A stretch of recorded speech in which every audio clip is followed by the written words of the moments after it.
Und dann ging es dann plötzlich doch ganz schnell. Vorige Woche haben wir noch spekuliert, was bei Ubisoft und auf dem sogenannten technischen Testserver wohl passiert.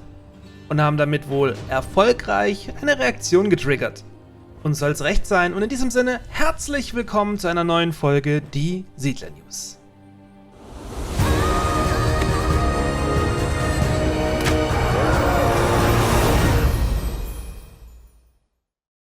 Zum ersten Mal seit Mai hat sich Ubisoft an die Öffentlichkeit gewagt und gibt uns endlich einen genaueren Einblick in ihre Bemühungen, das stark kritisierte Die Siedler noch in die richtigen Bahnen zu lenken. Auf dem sogenannten TTS, also technischen Testserver, dürfen ausgewählte Testspieler den jeweils aktuellen Build zu Die Siedler testen und ihr Feedback an die Entwickler weitergeben. Wie nun veröffentlicht wurde, wurden hier in den letzten Monaten über 4000 Testmatches gespielt und alle 4-5 Wochen eine aktualisierte Version des Spiels anhand des Feedbacks veröffentlicht. Anders als vermutet, wurden angeblich über 1000 Siedlerspieler aus der ganzen Welt zu diesen Tests eingeladen.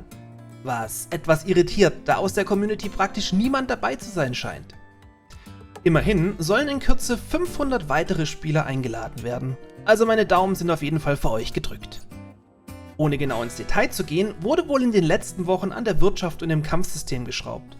Die Rush-Situation, mit der man teils Spiele unter 5 Minuten beenden konnte, wurde entschärft und bereits einige neue Karten ins Spiel integriert. Weiter wurde an den Tutorials für Einsteiger gearbeitet und die Gebäudekosten sowie die Produktionsketten überarbeitet. Und grafisch soll sich auch was getan haben, so wurden zum Teil die bestehenden Karten verschönert, sowie nochmal Hand an die Einheiten gelegt, damit sich die Völker technisch besser unterscheiden. Jede Map soll eine ganz eigene Identität bekommen und sich dann auch anders spielen. Im Bereich UX wurde sich mehr an aktuellen Echtzeitstrategiespielen orientiert und so eine neue Lobby für das Matchmaking geschaffen. Das Speichersystem für Einzelspieler überarbeitet sowie neue Elemente im Nutzerinterface ergänzt.